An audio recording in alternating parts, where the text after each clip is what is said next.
O homem mais rico da Babilônia. Parte 4. Cada uma dessas 5 leis é rica de sentido, e temendo que não tenham sido suficientemente assimiladas durante minha breve história, faço questão de repeti-las. Conheço-as de cor, porque em minha juventude pude ver o quanto eram valiosas, e não sosseguei enquanto não as retive na memória, palavra por palavra. A primeira lei de ouro. Ouro, de bom grado e numa quantidade crescente para todo homem que separa não menos de 1/10 de seus ganhos, a fim de criar um fundo para o seu futuro e o de sua própria família. Todo homem que separar religiosamente 1/10 de seus ganhos e investi-los sabiamente, criará um considerável fundo que não somente lhe trará um vultuoso rendimento futuro, como também protegerá sua família depois que os deuses o chamarem para o mundo da escuridão. A lei afirma igualmente que o ouro vem de bom grado para tal homem. Pude certificar-me disso em minha própria vida. Quanto mais ouro acumulei, mais prontamente ele veio até mim, e em quantidades crescentes.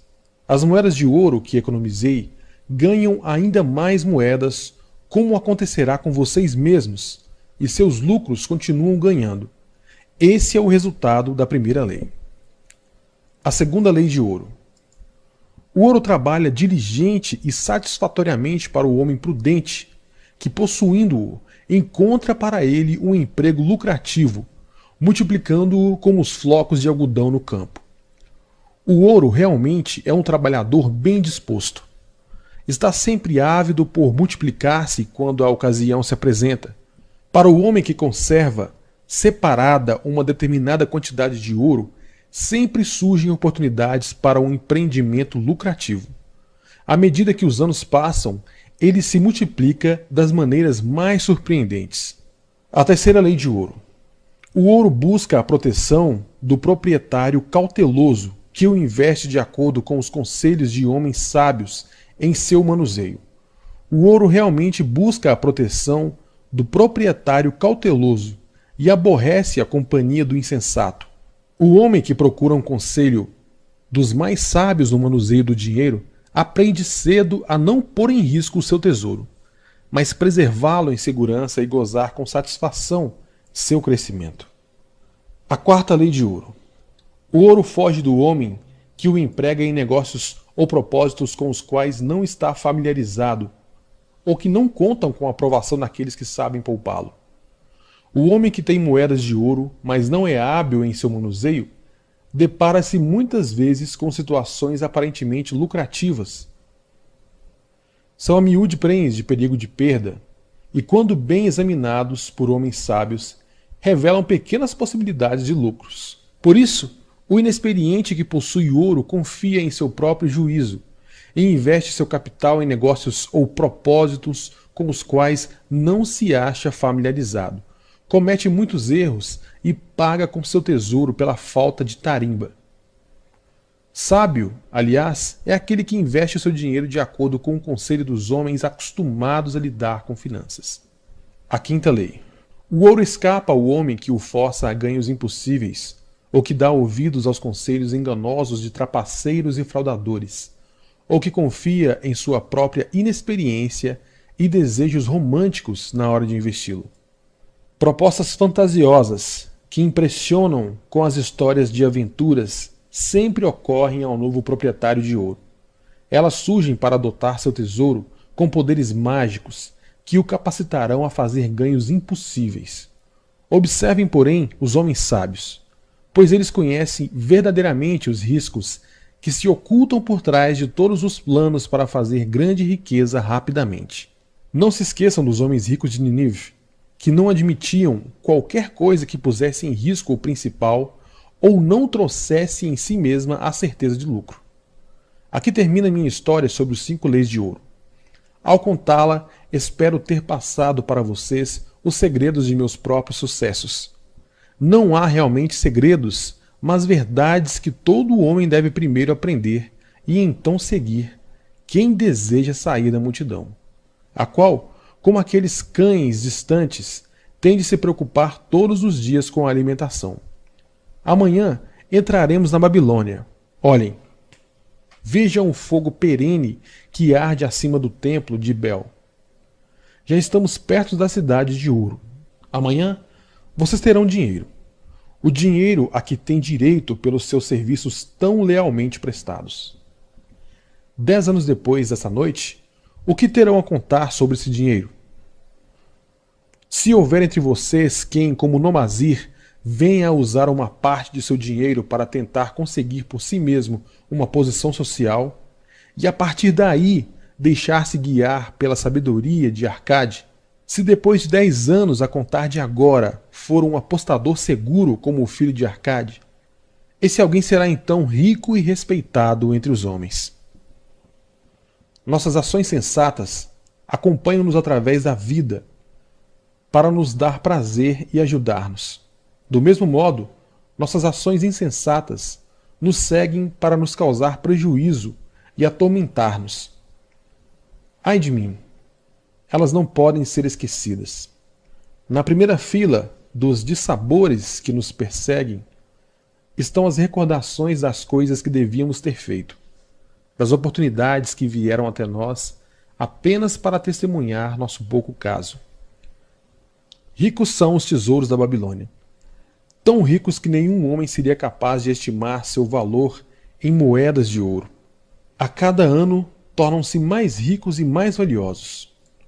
Como os tesouros de qualquer terra, eles são uma recompensa, uma bela recompensa para homens de iniciativa que resolvem garantir sua justa partilha. Na força de seus próprios desejos, acha-se um poder mágico. Guie esse poder com seu conhecimento das 5 leis de ouro, o emprestador de dinheiro da Babilônia. 50 moedas de ouro. Nunca antes na vida tinha Rodan, o fabricante de lanças, carregado uma quantia dessas em seu alforje de couro. Descia a estrada real, cheio de contentamento, depois de ter deixado o palácio do soberano mais liberal do mundo. As moedas tilintavam agradavelmente à medida que o alforje preso ao cinturão balançava a cada passo. A música mais divina que já tinha ouvido. 50 moedas de ouro, tudo seu. Mal podia acreditar em sua boa sorte. Quanto poder nesses discos cintilantes! Podia comprar o que bem entendesse. Uma grande casa, terras, gado, camelos, cavalos, carruagens, o que quer que desejasse. Que uso devia fazer disso? Nessa noite, enquanto entrava na rua onde ficava a casa da irmã, só conseguia pensar nessas cintilantes e pesadas moedas de ouro que lhe pertenciam. Ainda se recordava daquela noite, poucos dias antes, quando um perplexo Rodan entrou na loja de Mathon. O emprestador de dinheiro e comerciante de joias e de objetos raros. Sem sequer olhar à direita ou à esquerda para os artigos multicores cuidadosamente dispostos, ele atravessou o salão, dirigindo-se imediatamente para os fundos.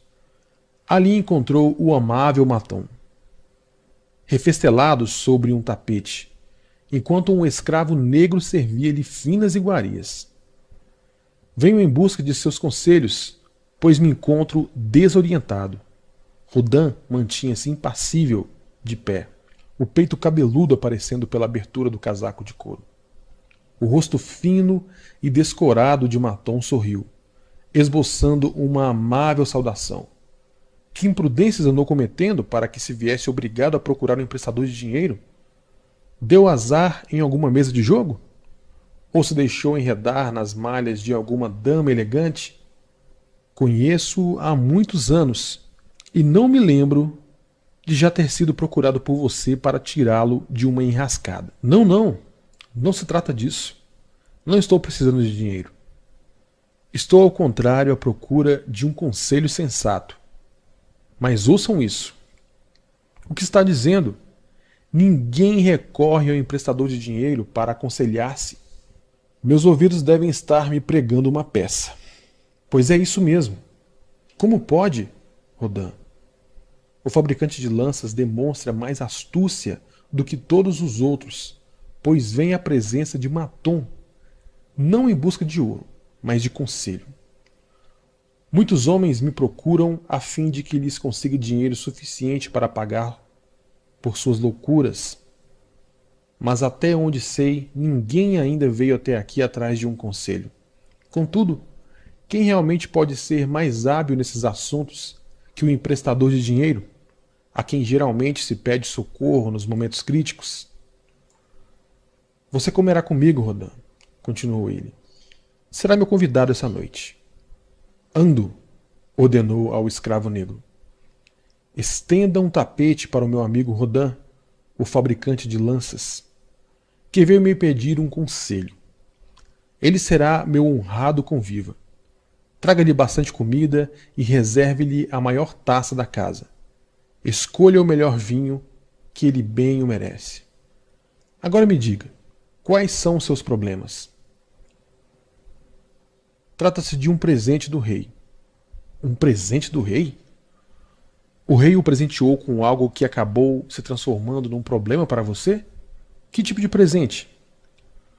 Por ter ficado muito satisfeito com o desenho que lhe apresentei para uma nova ponta nas lanças da guarda real, nosso soberano me deu de presente 50 moedas de ouro. E agora me acho totalmente desorientado. Tenho sido quase a todo instante intimado por aqueles que gostariam de compartilhar essa riqueza comigo.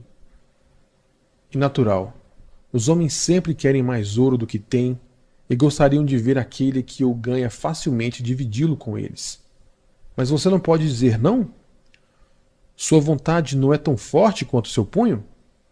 Posso dizer não a muita gente, mas às vezes seria mais fácil dizer sim. Poderia recusar-me a dividi-lo com a minha irmã única, a quem sou inteiramente devotado? Certamente sua própria irmã não pensaria em privá-la do gozo de sua recompensa. Mas é em consideração a Aramã, seu marido, que ela gostaria que se tornasse um rico comerciante. Ela acha que ele nunca teve uma chance e me implora que lhe empreste esse dinheiro, a fim de que ele possa tornar-se um próspero comerciante, pagando-me então a partir de seus lucros. Meu amigo, contou Maton, esse é um belo assunto para uma discussão. O ouro traz para o seu possuidor responsabilidade e uma nova maneira de agir com os companheiros. Traz medo de perdê-lo e até de ser enganado. Traz uma sensação de poder e disponibilidade para praticar o bem. Pode ainda fazer com que suas melhores intenções lhe arranjem belas dificuldades. Nunca ouviu falar daquele fazendeiro de Nínive que podia entender a linguagem dos animais? Acho que não, pois não é realmente o tipo de história que os homens gostam de contar a uma pessoa ocupada com a fundição de bronze. Mas quero contá-la a você, para que saiba que pedir emprestado e emprestar significa muito mais do que o simples fato de o ouro passar das mãos de uma pessoa para as mãos de outra pessoa.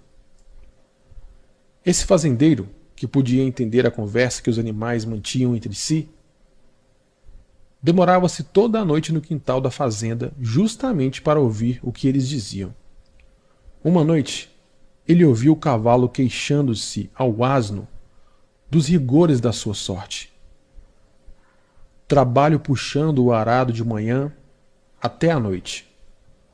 Por mais quente que esteja o dia, por mais cansadas que se sintam minhas pernas, por mais que o laço esfole meu pescoço, sou obrigado a dar conta do recado. Você, entretanto, é uma criatura que tem suas horas de descanso. Você é forrado com mantas multicores e não tem mais que carregar nosso amo aos lugares aonde ele deseja ir.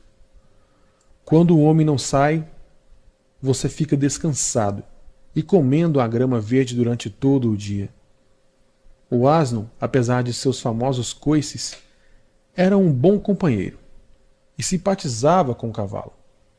Meu bom amigo, replicou ele, você realmente trabalha muito pesado. Eu gostaria de ajudá-lo. Por isso direi como pode fazer para ter um dia de descanso.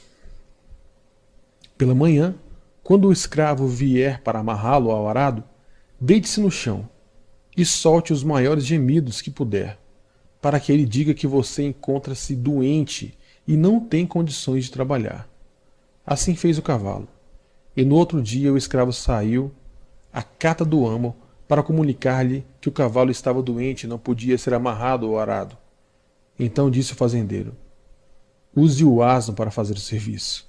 Durante o dia, o asno, que só tinha querido ajudar um companheiro, viu-se compelido a dar conta da tarefa do outro. À noite, depois de desamarrado do arado, seu coração estava amargo, as pernas em frangalhos, o pescoço todo esfolado. O fazendeiro tinha permanecido no terreiro para escutar. O cavalo iniciou a conversa: você é um bom amigo. Devido ao seu sábio conselho, pude descansar durante todo o dia.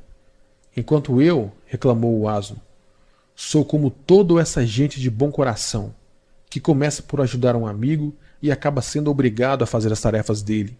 A partir de agora, você deve puxar como sempre o arado, pois ouvi o amo ordenar ao escravo que o leve para o açougueiro se ficar doente de novo. Tomara que ele o faça mesmo, pois você é um companheiro preguiçoso.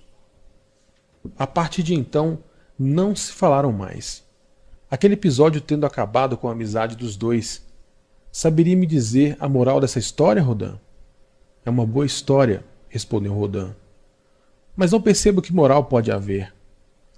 Não achava que você saberia. Mas existe, e é muito simples. Apenas isto. Se deseja ajudar um amigo, faça-o, mas de modo que os fardos dele não sejam colocados sobre os seus ombros. Não tinha pensado nisso. É uma sábia moral. Não quero assumir os fardos do marido de minha irmã. Mas há uma coisa. Você empresta a muita gente. Os que pedem emprestado não lhe pagam? Maton sorriu. O sorriso daqueles cuja alma está repleta de experiências da vida. Que emprestado? De dinheiro teria êxito se os que pedem emprestado não pudessem pagar? O emprestador não deve ser sensato e considerar cuidadosamente se seu ouro terá um desempenho proveitoso para o credor e se voltará em maior quantidade para ele, ou se será devastado por uma pessoa incapaz de fazer um uso inteligente do dinheiro, deixando-o sem seu tesouro e obrigando aquele que fez o empréstimo a um débito que não pode acertar? Eu lhe mostrarei os objetos guardados em minha caixa de penhores e deixarei que eles lhe contem algumas dessas histórias. Ele trouxe para o aposento uma grande caixa forrada com pele de porco vermelha e enfeitada com desenhos de bronze. Colocou-a no chão e agachou-se diante dela, as duas mãos sobre a tampa. Exijo de cada pessoa a quem empresto dinheiro um penhor que fica guardada nesta caixa até que a dívida seja saldada. Quando pagam, devolvo. Se nunca o fazem, fico com o penhor como uma permanente recordação daquele que não foi digno de minha confiança. Os empréstimos mais seguros, de acordo com as experiências que tive, com minha caixa de penhores, são para aqueles cujos bens têm mais valor que o empréstimo que desejam. São donos de terras ou joias, camelos ou outras coisas que podem ser vendidas para amortizar a quantia em débito. Alguns penhores são joias mais valiosas que a dívida. Outros são documentos, estabelecendo que em caso de não pagamento, o devedor passa automaticamente para o meu nome uma determinada propriedade. Fazendo empréstimos dessa natureza, asseguro-me quanto ao retorno de meu capital mais os rendimentos, pois o empréstimo está baseado no valor dos bens. Em outra classe, acham-se os devedores que têm capacidade para ganhar dinheiro. São como você, que trabalha ou presta um serviço em troca de uma remuneração. Eles têm algum tipo de renda, e se são honestos e não sofrem nenhum infortúnio, sei que posso contar com o pagamento do empréstimo, além dos juros combinados. Tais compromissos estão baseados no esforço humano. Temos ainda os que não possuem nada de valor, nem mostram capacidade para uma remuneração periódica. A vida é dura, e sempre existirá quem se veja derrotado por suas exigências. aos empréstimos que lhes faço. Ainda que tenham cuidado de estabelecer quantias mínimas, minha caixa de penhores poderá censurar-me pelos anos vindouros, a menos que tais quantias sejam garantidas por bons amigos desses devedores que os veem como pessoas honradas. Maton destravou o fecho e abriu a tampa. Rodin curvou-se avidamente para a frente. No alto da caixa, uma echarpe cor de bronze descansava sobre um pano vermelho. Maton pegou a echarpe e acariciou-a. Isto ficará para sempre em minha caixa de penhores, porque o dono já passou há muito para a grande escuridão. Continuo guardando essa garantia, mas como uma prova de sua própria recordação, pois ele foi um bom amigo. Fizemos muito bons negócios juntos, até que, voltando de uma viagem ao leste, ele trouxe uma mulher para casar-se. Uma mulher bonita, mas não como as nossas. Uma criatura encantadora. Ele gastou todo o seu dinheiro para satisfazer os desejos dela. Veio até mim em grande desespero, quando já se achava numa situação deplorável. Discutimos o assunto. Contei-lhe que eu ajudaria a retornar seus próprios negócios. Ele jurou pelo grande touro que estava disposto a fazê-lo, mas não era o que estava escrito. Numa briga, ela enfiou-lhe uma faca no peito. E ela? Perguntou Rodin. Sim, claro. Isto pertencia a ela. Ele apanhou o pano vermelho, amargando um terrível remorso. A mulher atirou-se às águas do Eufrates. Esses 2 empréstimos nunca serão pagos. A caixa de penhores mostra-lhe, Rodin, que os seres humanos, sob a ação de fortes emoções, constituem um grande risco para o emprestador de dinheiro. Aqui, isto é diferente. Ele apanhou um anel de ossos de boi. Isto pertence a um fazendeiro. Eu compro os tapetes de sua mulher. Os gafanhotos arrasaram-lhes a plantação, e eles ficaram sem comida. Ajudei o fazendeiro, e quando houve a nova colheita, ele me pagou. Mais tarde ele voltou e me falou de estranhas cabras numa distante terra, tal como as tinha descrito um viajante. Animais com pelos tão finos e macios que deles se podiam fazer tapetes mais belos que quaisquer outros já vistos na Babilônia. Queria trazer um rebanho, mas não tinha dinheiro. Assim, emprestei-lhe dinheiro para a viagem e para comprar as cabras. Agora sua criação já começou, e no próximo ano surpreenderei os nobres da Babilônia com os mais caros tapetes que sua grande fortuna pode comprar. Em breve, estarei devolvendo seu anel. Ele insiste em me pagar imediatamente. Alguns clientes fazem isso? Perguntou Rodin. Se pedem para propósitos que lhes tragam de volta o dinheiro, sim. Mas se pedem por causa de suas imprudências, é preciso ter cuidado, pois você pode acabar ficando sem o seu dinheiro. Fale-me sobre isto, solicitou Rodin, retirando da caixa um bracelete de couro incrustado com joias de raro desenho. As mulheres agradam ao meu bom amigo, caçoou Maton. Ainda sou muito mais jovem que você, retorquiu Rodin. Concordo, mas dessa vez você está supondo uma história de amor onde ela não existe.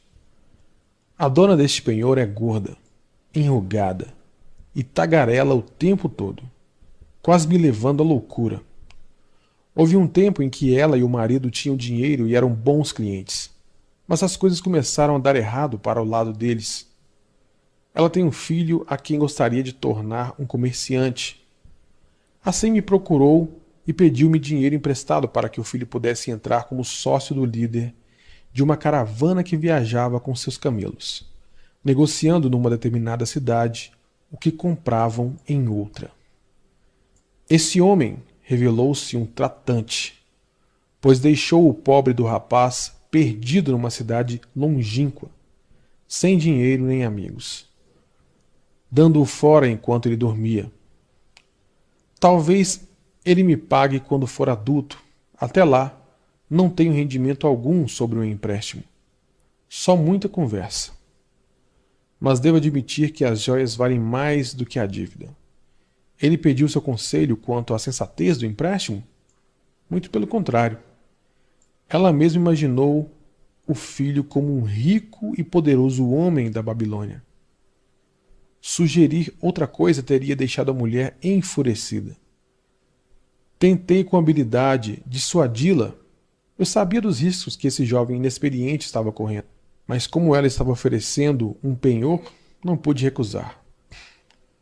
Isto, continuou Maton, balançando um pedaço de cordão de embrulho amarrado num nó, pertence a Nebatur, o negociante de camelos.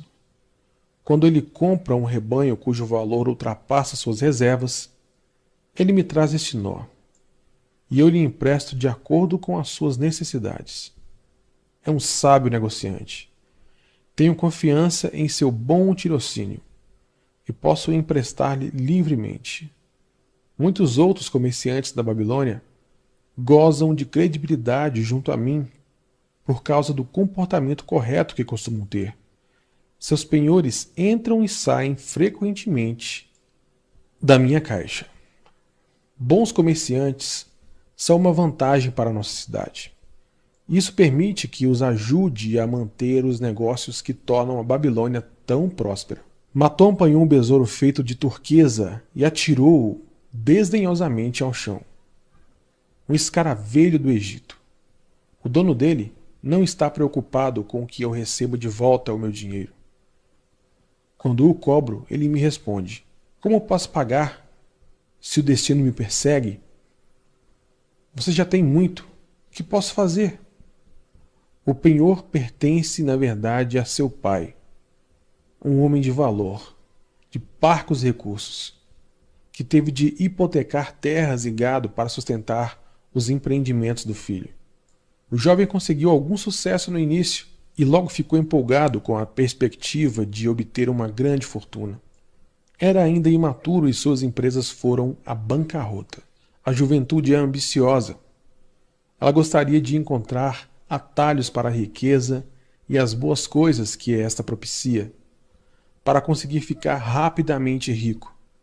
O jovem é capaz de fazer empréstimos insensatos.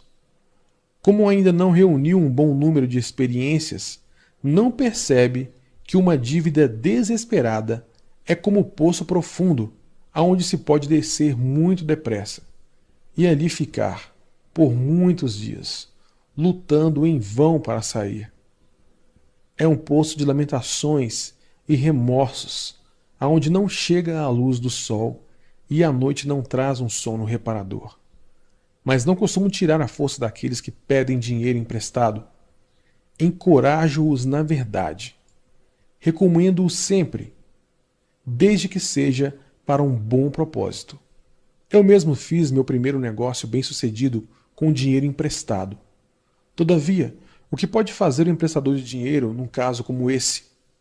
O jovem se acha em desespero e não consegue fazer nada. Está desanimado. Não tenta o menor esforço para saldar seu débito. Meu coração luta contra a ideia de privar o pai de sua terra e de seu gado. Você está me contando muita coisa que eu realmente queria saber, arriscou Rodin. Mas ainda não respondeu à pergunta que lhe fiz. Devo emprestar minhas 50 moedas de ouro ao marido de minha irmã? Elas representam muito para mim. Sua irmã é uma excelente mulher, porque tenho grande estima. Se o marido dela me procurasse para pedir 50 moedas de ouro, eu o interrogaria quanto ao uso que estava pretendendo dar a uma soma como essa. Se ele me respondesse que seu desejo era tornar-se um comerciante e investir em joias e suprimentos finos, eu diria: quais são seus conhecimentos nesse ramo de negócios? Você sabe onde comprar a preços mais baixos? Sabe aonde vender a preços vantajosos? Ele pode dizer sim a todas essas perguntas? Não, não pode, admitiu Rodin. Ele já me ajudou na fabricação de lanças e nas lojas. Então ele diria que seus propósitos não são sensatos. Os comerciantes devem aprender o seu ofício, por mais valiosa que fosse. Sua ambição não teria chance de sucesso, e não lhe emprestaria dinheiro algum. Mas vamos supor que ele dissesse: sim, já ajudei muitos comerciantes. Sei como viajar a Esmirna e ali comprar a preços baixos os tapetes tecidos pelas donas de casa. Conheço igualmente homens ricos na Babilônia dispostos a pagar bem por eles. Eu diria: seu propósito é sensato e sua ambição louvável. Ficarei feliz em emprestar as 50 moedas de ouro, se você me der uma garantia equivalente ao valor do débito. Digamos que ele contra-atacasse. Não tenho outra garantia senão minha condição de homem honesto e a palavra de que lhe pagarei bem pelo empréstimo. Eu seria obrigado a ponderar. Tenho em alta conta cada moeda de ouro. Se os salteadores roubarem essas moedas de ouro durante a sua viagem a Esmirna, ou seus tapetes quando estiver voltando, você então não terá qualquer possibilidade de reembolsar-me, e meu ouro terá ido embora. O ouro de Rodin é a mercadoria do emprestador de dinheiro. E fácil emprestar, se você concede um empréstimo insensato. Ele tem poucas chances de voltar para seu bolso. O emprestador prudente deseja não o risco do empreendimento, mas a garantia de que vai ser pago. É uma coisa boa socorrer os que estão em apuros, ajudar aqueles a quem o destino tem reservado contrariedades pesadas, prestar assistência aos que estão começando para que eles possam progredir e tornarem-se cidadãos de valor. Mas tudo isso deve ser propiciado com sensatez. Você com certeza ainda se recorda do asno da história.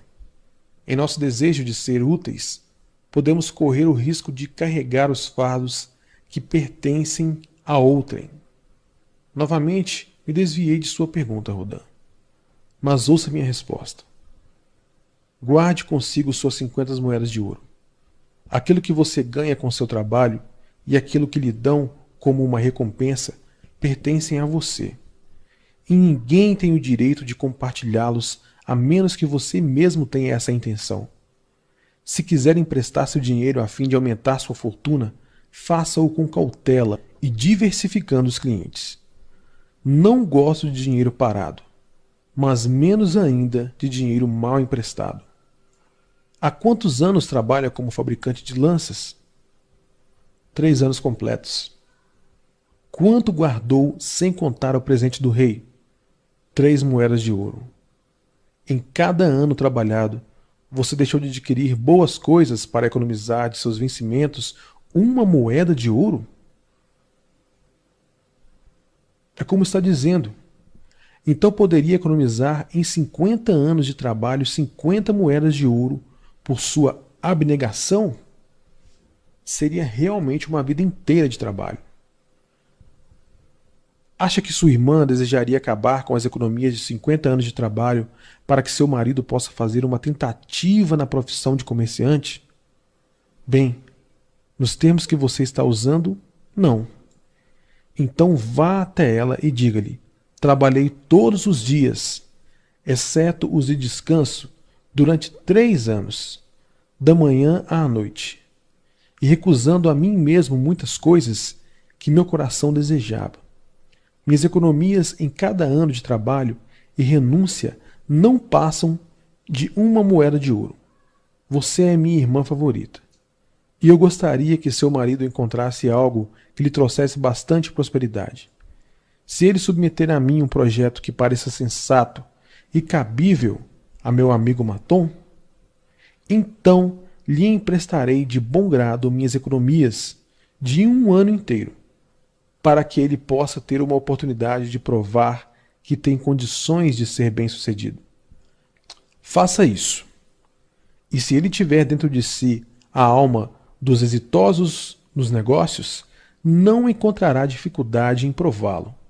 Se falhar, ficará devendo a você uma quantia que poderá pagar-lhe em pouco tempo. Sou um emprestador de dinheiro, porque tenho mais ouro do que posso usar em meu próprio negócio. Faço com que esse excedente trabalhe para os outros e dessa forma produza mais ouro. Não posso me dar ao luxo de correr o risco de perdê-lo. porque trabalhei muito e recusei a mim mesmo muitas coisas para ter condições de guardá-lo. Por isso, não o emprestarei mais, se não estiver certo de que ele se acha em boas mãos e que voltará para mim. Tampouco o emprestarei se não estiver convencido de que seus ganhos podem ser imediatamente pagos. Contei-lhe, Rodin, alguns dos segredos de minha caixa de penhores. Por eles você pode perceber as fraquezas dos homens e a ânsia que experimentam em pedir emprestado, ainda que não estejam suficientemente certos de que terão como saldar a dívida. Por aí você pode ver quão frequentemente suas altas esperanças de obter grandes lucros, se apenas tivessem dinheiro, não passam de esperanças falsas, que eles não têm capacidade nem treinamento para entender. Agora, Rodin, você tem condições de usar sua recompensa para ganhar mais ouro. Pode até tornar-se, se quiser, um emprestador de dinheiro, se souber preservar adequadamente o seu. Ele produzirá muitos lucros para você e será uma rica fonte de satisfação e vantagens durante todos os dias de sua vida. Mas se deixar escapá-lo, ele será uma fonte constante de remorso e lamentações. O que deseja mais para esse ouro que você tem guardado no alforje? Guardá-lo com segurança. Bem falado, replicou Maton, aprovando. Primeiro, deseja guardá-lo com segurança. Acha que sob a custódia do marido de sua irmã ele estaria realmente a salvo de uma possível perda? Temo que não, pois ele não é um bom guardador de dinheiro. Portanto, não se deixe enlear por qualquer sentimento de obrigação em confiar seu tesouro a quem quer que seja. Se quiser ajudar sua família e amigos, busque outros meios que não o de arriscar a perda de seu tesouro. Não esqueça que o ouro consegue escapulir de modo inesperado das mãos de todos aqueles que não sabem guardá-los com inteligência. Consumir sua fortuna de maneira extravagante é o mesmo que deixar que os outros acabem com ela por você. Depois da segurança, o que deseja para seu tesouro? Que ele me faça ganhar mais dinheiro. Novamente fala com sabedoria. Ele foi feito para ganhar e crescer o máximo possível. O dinheiro ganhado sensatamente pode dobrar seus lucros antes que um homem como você chegue à velhice. Se arriscar a perdê-lo, arrisca-se igualmente a deixar de ganhar tudo o que ele pode render. Por isso, não se torne a presa dos planos fantásticos de homens sem prática, que sempre acreditam encontrar meios de fazer o dinheiro alcançar lucros extraordinariamente altos. Tais planos são criações de visionários que nada sabem a respeito das infalíveis leis do negócio. Seja moderado naquilo que esperava ganhar, para que possa garantir e gozar de sua fortuna. Empregá-la sobre a promessa de retorno usurário é um convite à perda. Busque associar-se a homens e empreendimentos cujo sucesso é estabelecido, para que seu tesouro possa ganhar livremente com a perícia deles e ser guardado com segurança pela sabedoria e experiência deles. Assim, espero que você possa evitar os infortúnios que acometem muitos dos filhos dos homens a quem os deuses decidiram por bem confiar alguma riqueza.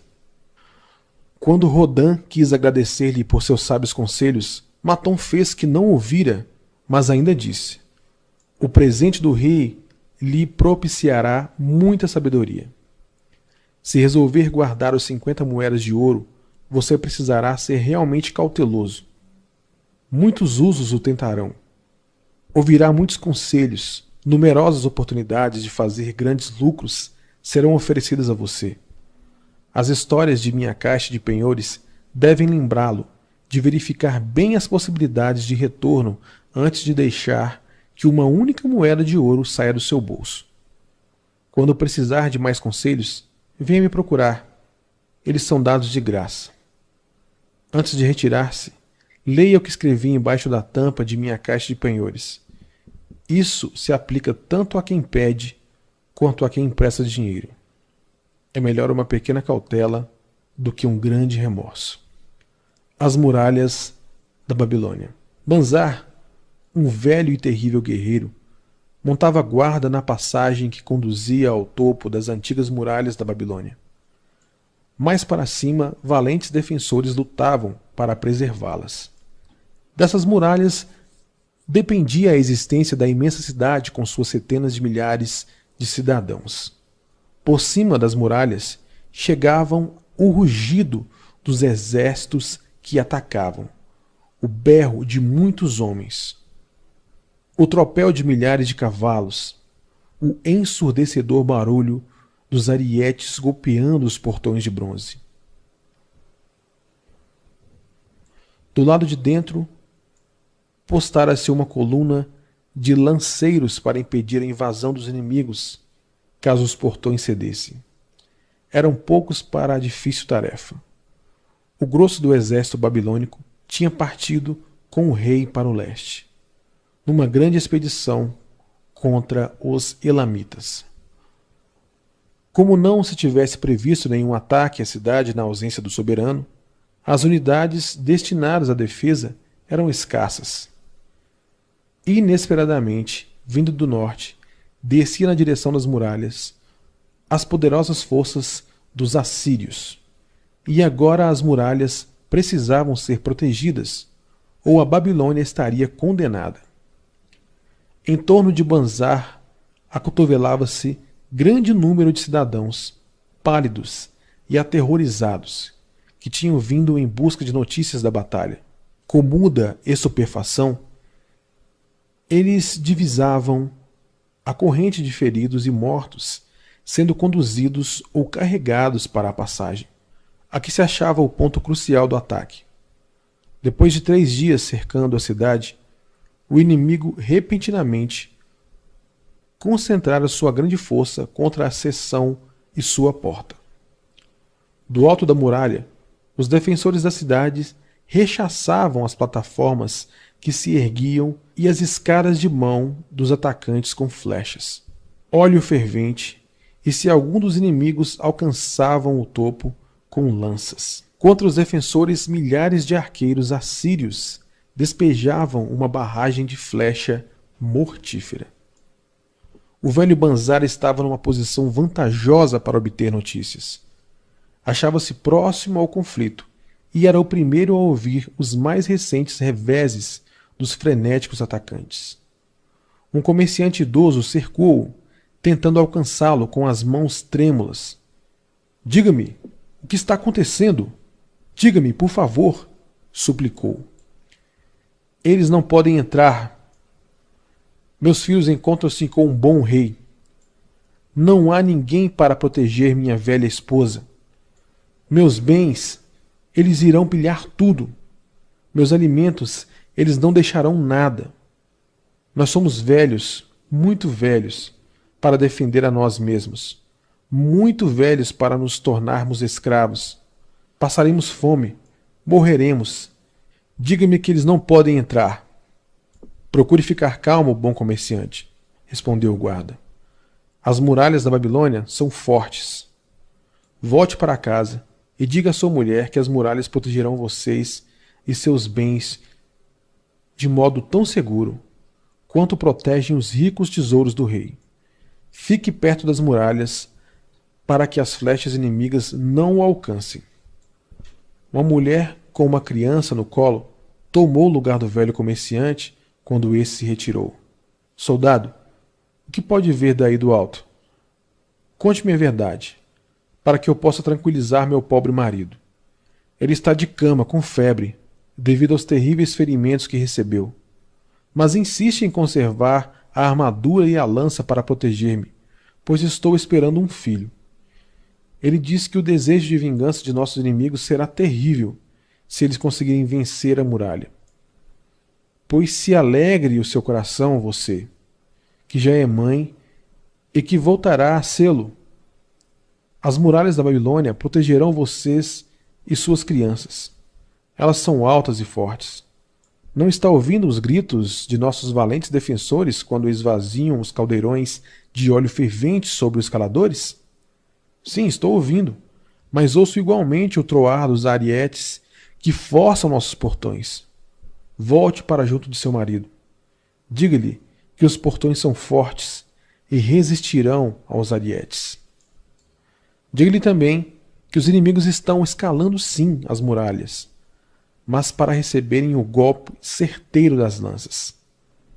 Vamos, tome o seu caminho e vá para os prédios mais afastados. Banzar afastou-se um pouco para dar passagem a reforços pesadamente armados. Quando, com o tinido dos escudos de bronze e o passo firme, eles ultrapassaram, uma menina puxou-o pelo cinto. Diga-me, soldado, estamos seguros? Perguntou ela. Ouvi sons terríveis. Vejo o homem sangrando. Estou apavorada. O que será de nossa família, de minha mãe, de meu irmãozinho e do bebê? O velho combatente piscou os olhos e empurrou para a frente o queixo enquanto levantava a criança. Não tenha medo, garotinha, disse ele, tranquilizando-a. As muralhas da Babilônia protegerão você, sua mãe, seu irmãozinho e o bebê. Foi para dar segurança a pessoas como você que a rainha Semiramis mandou construí-las. Lá se vão 100 anos. Nunca se conseguiu derrubá-las. Volte e conte à sua mãe, a seu irmãozinho e ao bebê que as muralhas da Babilônia os protegerão e que não precisarão ter medo.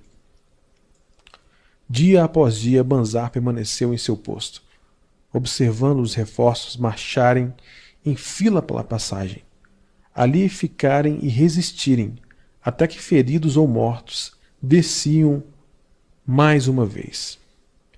Em sua volta, juntavam-se sem cessar multidões de cidadãos assustados, ávidos por confirmar se as muralhas aguentariam firme. Para cada um deles, Banzar dava uma resposta com a fina dignidade de um velho soldado. As muralhas da Babilônia protegerão vocês. Por 3 semanas e 5 dias, o ataque manteve-se com uma violência inaudita. Mais forte e decididamente batiam os maxilares de Banzar à medida que a passagem, molhada com o sangue de muitos feridos, tornava-se uma lamaceira pelas incessantes correntes de homens passando e cambaleando. A cada dia, os ataques trucidados iam se amontoando em pilhas ao pé daquela parte da muralha. À noite, eram carregados e queimados pelos companheiros. Na 5ª noite da 4ª semana, o clamor diminuiu. As primeiras luzes do dia, iluminando a planície, atravessavam grandes nuvens de poeira, levantadas pelos exércitos batendo em retirada. Um poderoso brado saiu da garganta dos defensores. Não houve erro quanto a seu significado. Ele foi repetido pelas tropas posicionadas para dentro das muralhas.